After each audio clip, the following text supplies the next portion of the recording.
जितने भी मेरे प्यारे विद्यार्थी कक्षा 12 के छात्र हैं और 2024 वार्षिक परीक्षा यानी बोर्ड परीक्षा की धुआंधार तैयारी कर रहे हैं, आज का यह वीडियो आप सभी के लिए वेरी इंपॉर्टेंट होगा, क्योंकि इस वीडियो में मैं आपके लिए लेकर के आ चुका हूं राष्ट्र का स्वरूप। जी हाँ मेरे प्यारे बच्चों, राष्ट्र का स्वरूप शीर्षक पाठ का वेरी इंपॉर्टेंट गद्यांश, और इस गद्यांश पर आधारित प्रश्नों को सॉल्व कराऊंगा। साथ ही साथ मैं आपको बताऊंगा कि कोई भी गद्यांश आपकी बोर्ड परीक्षा में आ जाता है तो आप उसके प्रश्नों का आंसर कैसे लिखोगे, क्या कोई तरीका भी है। तो राष्ट्र का स्वरूप किसके द्वारा लिखा गया पाठ है? डॉक्टर वासुदेव शरण अग्रवाल जी के द्वारा लिखा गया पाठ है राष्ट्र का स्वरूप। कौन है लेखक?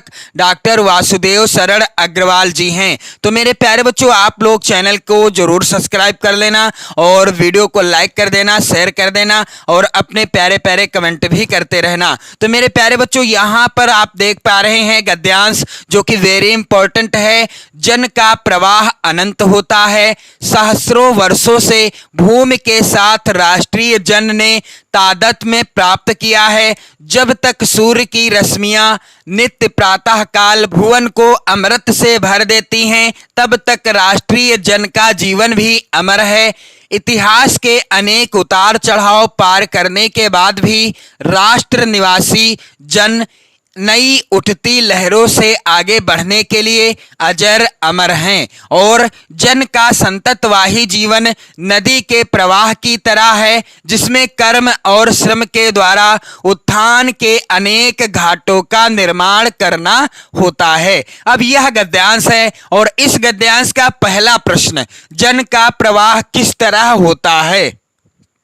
तो आपको इस तरह के प्रश्नों का उत्तर कैसे लिखना है? सबसे पहले तो आप क्या करेंगे, जिस भी गद्यांश के प्रश्नों का उत्तर करने जा रहे हैं उसके शुरुआत के और अंतिम के शब्दों को ऐसे लिख लेना। जैसा कि यहाँ पर आप लोग देख पा रहे होंगे, संकेत मैंने हेडिंग डाल दिया है। क्या संकेत के रूप में हेडिंग डाल दी है, आपको भी ऐसे ही संकेत हेडिंग डाल देना है। और जिस गद्यांश के आप प्रश्नों का उत्तर करने जा रहे हो उस गद्यांश के शुरुआत के शब्दों को काले पेन से लिख लेना और अंतिम के शब्दों को इस तरीके से लिख लेना। जैसे जन का प्रवाह मैंने लिख दिया और लास्ट के शब्दों को लिख दिया होता है। काले पेन से आप लिखिएगा, लाल पेन से ना लिखिएगा। और इसके बाद मैंने यहां पर नंबर डाल दिया प्रश्न का उत्तर। अब प्रश्न क्या था, यहां पर आप लोग ध्यान देंगे, जन का प्रवाह कैसा होता है। यहां पर आप लोग ध्यान दीजिएगा, प्रश्न यहां पर था कि जन का प्रवाह किस तरह होता है। तो इस प्रश्न का उत्तर आपको मैं बता रहा हूं गद्यांश में ही ढूंढकर।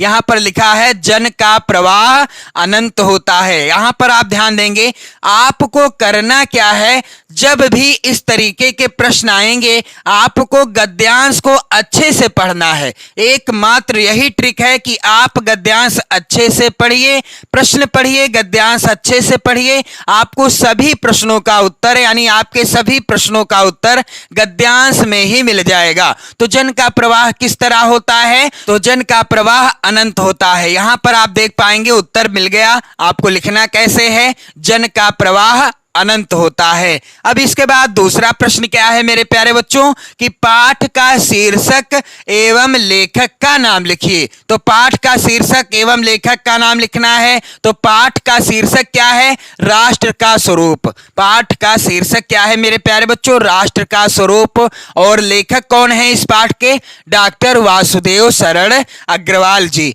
इसके बाद यहां पर आप लोग देखेंगे तीसरा प्रश्न इस प्रकार से है, रेखांकित अंश की व्याख्या कीजिए। तो यहां पर गद्यांश में रेखांकित अंश क्या है, जन का प्रवाह अनंत होता है, सहस्त्रों वर्षों से भूमि के साथ राष्ट्रीय जन ने तादात्म्य प्राप्त किया है। जब तक सूर्य की रश्मियां नित्य प्रातः काल भुवन को अमृत से भर देती हैं, तब तक राष्ट्रीय जन का जीवन भी अमर है। तो यह जो है रेखांकित है और इसी की व्याख्या आपको लिखनी है। इस तरीके से आप हेडिंग डाल दीजिएगा, व्याख्या यानी रेखांकित अंश की व्याख्या आप हेडिंग डाल दीजिएगा अच्छे से। और क्या हो जाएगी व्याख्या, व्याख्या में आपको थोड़ा बहुत शब्दों को परिवर्तित करके लिखना है, यानी थोड़ा विस्तार से लिखना है। तो यहां पर आप लोग ध्यान देंगे कि प्रत्येक राष्ट्र का इतिहास निरंतर बदलता रहता है। यहां पर लिखा हुआ है जन का प्रवाह अनंत होता है।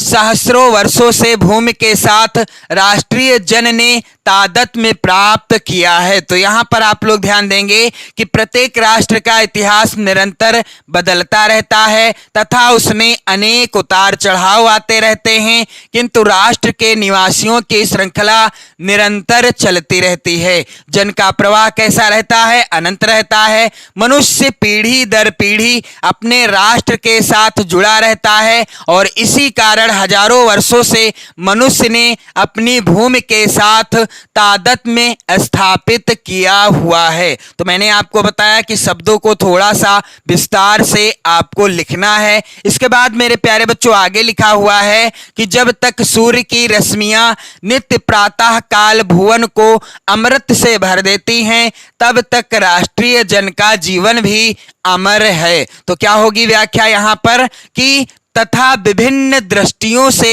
एक रूपता बनाई हुई है। जब तक राष्ट्र रहेगा और राष्ट्र की प्रगति होती रहेगी, तभी तक राष्ट्रीय जन का जीवन भी रहेगा। तो इस तरीके से रेखांकित अंश की व्याख्या हो गई। अब यहां पर आप देखोगे अगला प्रश्न जो कि इस प्रकार से है मेरे प्यारे बच्चों, यहां पर आप ध्यान दीजिएगा। प्रश्न क्या है अगला? सूर्य की रश्मियों का क्या प्रभाव पड़ता है? तो यहां पर लिखा हुआ है कि जब तक सूर्य की रश्मियां नित्य प्रातः काल भुवन को अमृत से भर देती हैं, तब तक राष्ट्रीय जन का जीवन भी अमर है। यानी जब तक सूर्य की रश्मियां रहेंगी तब तक राष्ट्रीय जन का जीवन भी रहेगा। यहां पर उत्तर क्या होगा कि सूर्य की रश्मियों के प्रभाव से राष्ट्रीय जन का जीवन कैसा है? अमर है। यानी जिस प्रकार से सूर्य की रश्मियां अमर हैं, उसी प्रकार से राष्ट्रीय जन का जीवन भी क्या है? अमर है। अगला प्रश्न है मेरे प्यारे बच्चों, यहां पर आप लोग ध्यान देंगे कि घाटों का निर्माण का आशय स्पष्ट कीजिए। तो आप गद्यांश को अच्छे से पढ़िएगा, आपको उत्तर मिल जाएगा। जन का संततवाही जीवन नदी के प्रवाह की तरह है, जिसमें कर्म और श्रम के द्वारा उत्थान के अनेक घाटों का निर्माण करना होता है। तो यहाँ पर उत्तर इस प्रकार से लिख दीजिएगा कि यहाँ पर घाटों का निर्माण का आशय मनुष्य यानी जन अपने कर्म और श्रम के द्वारा विकास के लिए पद चिन्ह छोड़ना है। तो यहाँ पर आपने देखा बिल्कुल आसान तरीके से आप गद्यांश आधारित प्रश्नों का उत्तर कर पाओगे। और मेरे प्यारे बच्चों, आप लोग वीडियो को जरूर शेयर कर देना, लाइक कर देना। चैनल पर यदि आप नए हो तो सब्सक्राइब भी कर लेना। मैंने आप सभी को महत्वपूर्ण लेखकों का जीवन परिचय भी बता दिया है बिल्कुल आसान भाषा में। जैसे वासुदेव शरण अग्रवाल जी का जीवन परिचय मैंने बता दिया है, और साथ ही साथ मेरे प्यारे बच्चों डॉक्टर हजारी प्रसाद द्विवेदी जी का भी जीवन परिचय मैंने बता दिया है। आप लोग वीडियो जाकर देख लीजिए चैनल की प्लेलिस्ट में। तो आप लोग पढ़ते रहें, मस्त रहें, स्वस्थ रहें। जय हिंद।